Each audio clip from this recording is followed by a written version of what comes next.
On va voir ITIL. Alors, ITIL, c'est très important pour vous.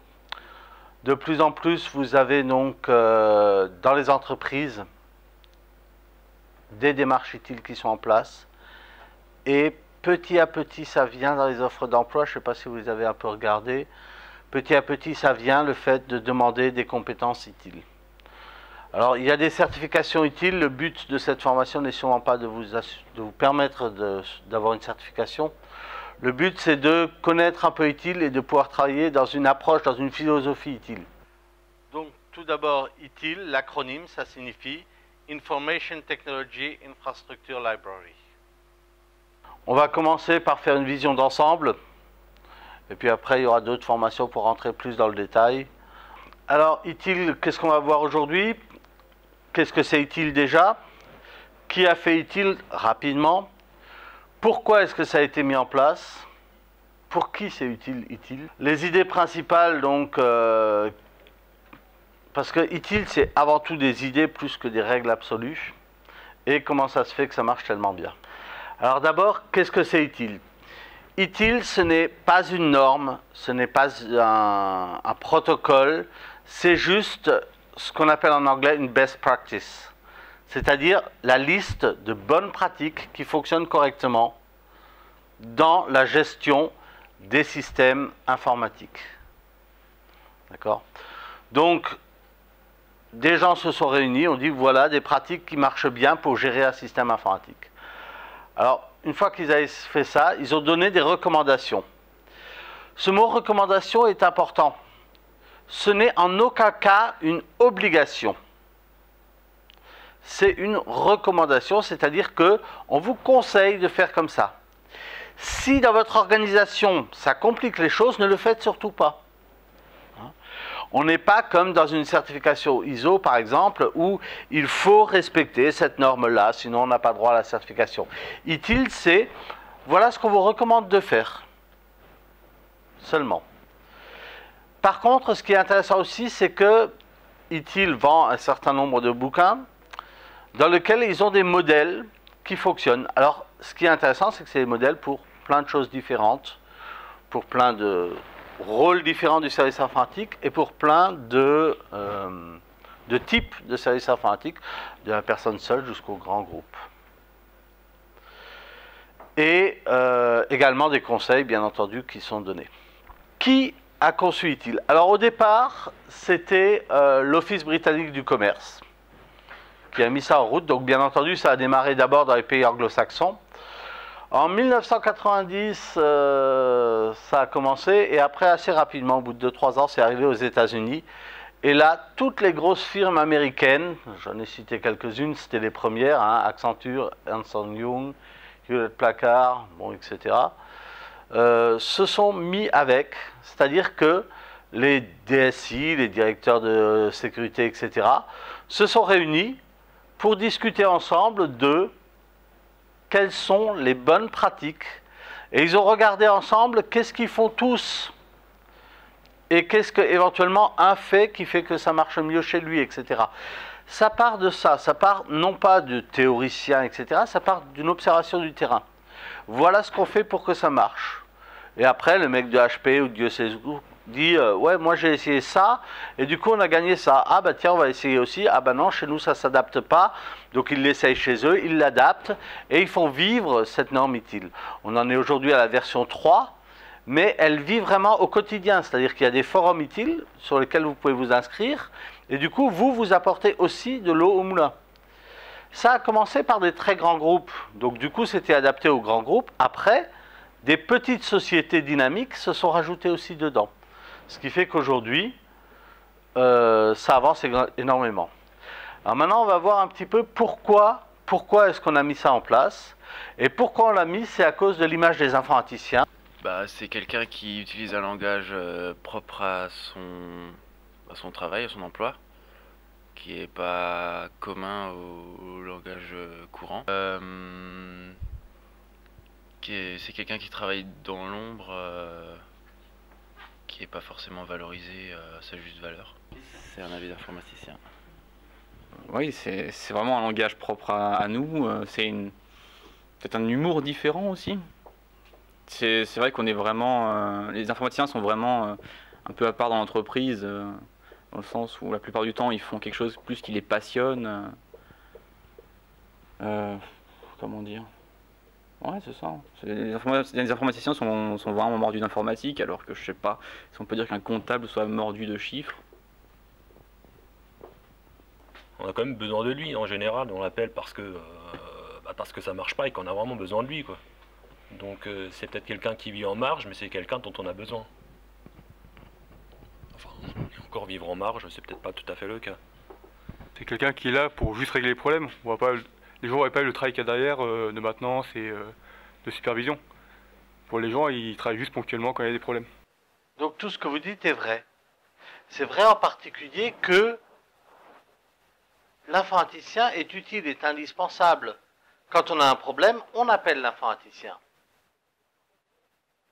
Le problème, c'est que dans la vision des utilisateurs, souvent, quand on vient lui demander quelque chose, il met beaucoup de temps avant de régler le problème. Qu'est-ce qui fait le reste du temps? Peu de gens le savent. Mais surtout, le problème, c'est ce qui avait été relevé avant. L'informaticien est un passionné. Alors, le fait qu'il soit passionné, ça veut dire quoi? Ça veut dire qu'il va tout le temps essayer d'utiliser les dernières technologies. Il va faire des changements qu'on lui a même pas demandé. Il y a une nouvelle technologie objet qui apparaît, hop, il va refaire les choses en technologie objet, personne ne lui demande. Ça n'apporte rien du point de vue business, mais lui va vouloir le faire. Quand il va venir voir un patron pour lui demander un nouvel appareil, un nouvel ordinateur, une nouvelle version du logiciel, le patron va avoir l'impression que l'informaticien demande un nouveau joujou. Et c'est vrai. La plupart du temps, c'est ça ce qu'ils font les informaticiens. C'est qu'ils veulent avoir une nouvelle version sans se poser la question de ce que ça va apporter au niveau business. Aujourd'hui, l'informaticien, ou plutôt tout l'ensemble du service informatique, est vu comme une charge. Il faudrait dans l'entreprise que l'informatique soit vue comme une valeur ajoutée potentielle, au même titre que le recherche et développement. Et utile, c'est là pour ça. C'est fait pour les services informatiques, pour que le service informatique arrive à communiquer avec l'entreprise et à se préoccuper des soucis de l'entreprise. Alors, quel service informatique? Un peu n'importe quel service informatique, que ce soit des très grands services avec quelques petits serveurs, que ce soit des services plus petits, que ce soit des services super équipés ou un peu moins équipés.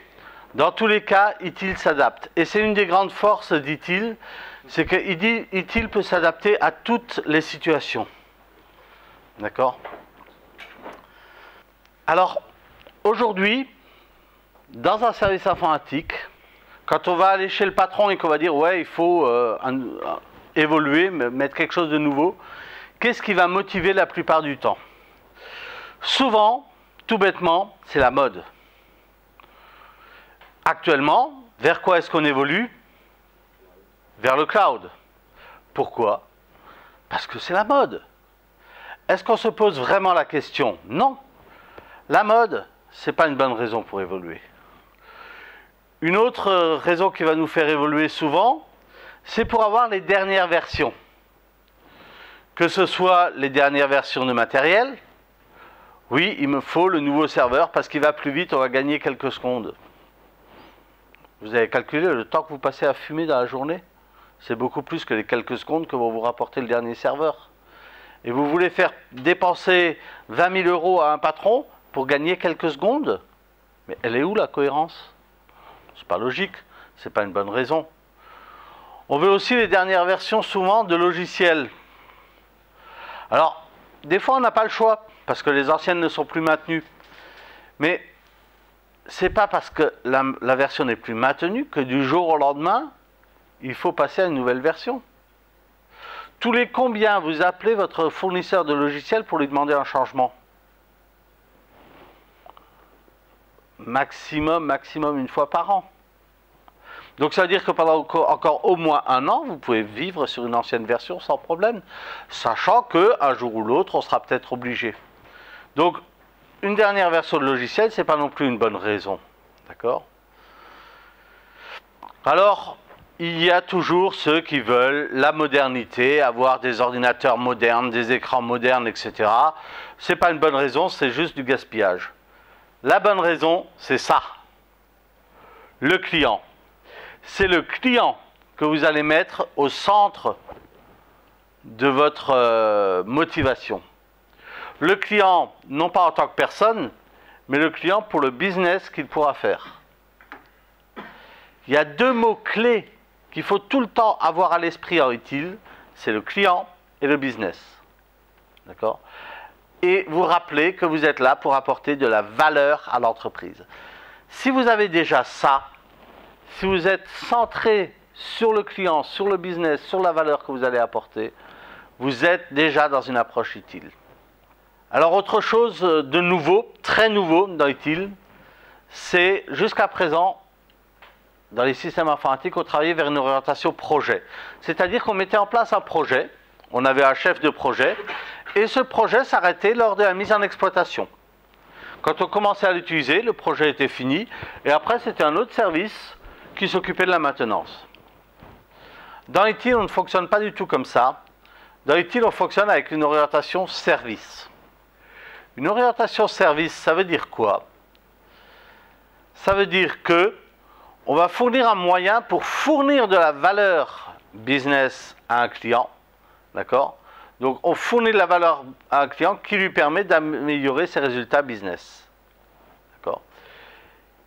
Sans que le client en ait à supporter les coûts et les risques. C'est-à-dire que c'est le service informatique qui va jusqu'à la fin de la vie du projet gérer le service. Alors attention, quand on parle de service dans utile, ce n'est pas le service compta ou autre. Un service, ce sera la messagerie. Un service, ce sera un fichier client à disposition et le programme de CRM, Customer Relation Management, pour ceux qui ne se rappellent pas. D'accord? C'est ça des services d'un point de vue utile. Donc l'orientation service, ça veut dire quoi? Ça veut dire que chaque service va avoir un propriétaire unique pour chaque service, qui sera responsable vis-à-vis du client du service.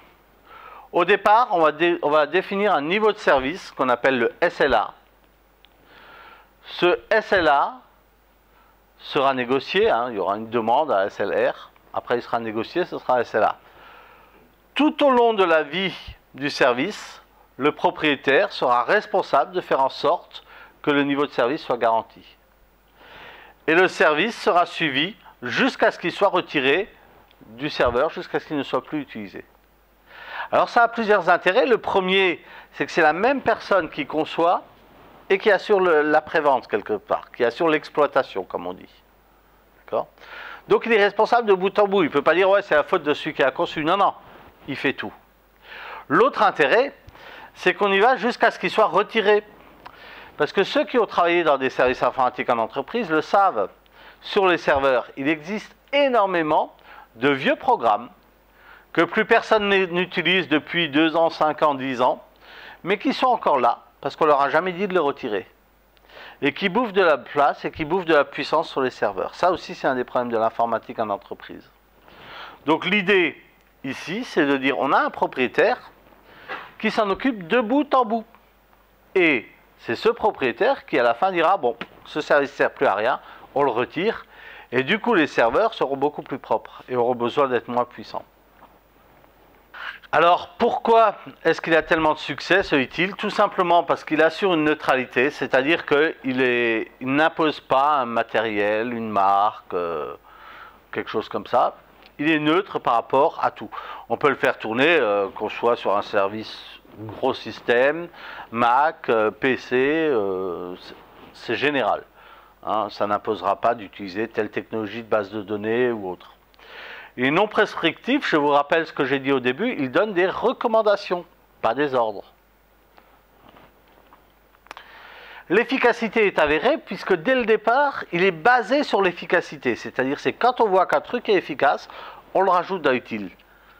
Donc ça, et ça marche dans énormément de choses. Et donc pareil, c'est conçu par des vrais professionnels en activité. C'est pas d'anciens professionnels ou des universitaires. C'est des gens qui au quotidien sont confrontés aux problèmes actuels. Hein. Ils sont confrontés au problème de bring your own device. Hein. Et ils savent qu'il faut y faire face et ils vont l'intégrer dans utile parce qu'ils savent qu'aujourd'hui c'est un problème. Ils ne sont pas déconnectés. Donc, ce qu'il faut retenir d'utile après cet exposé, c'est une liste de bonnes pratiques centrée sur les besoins business du client.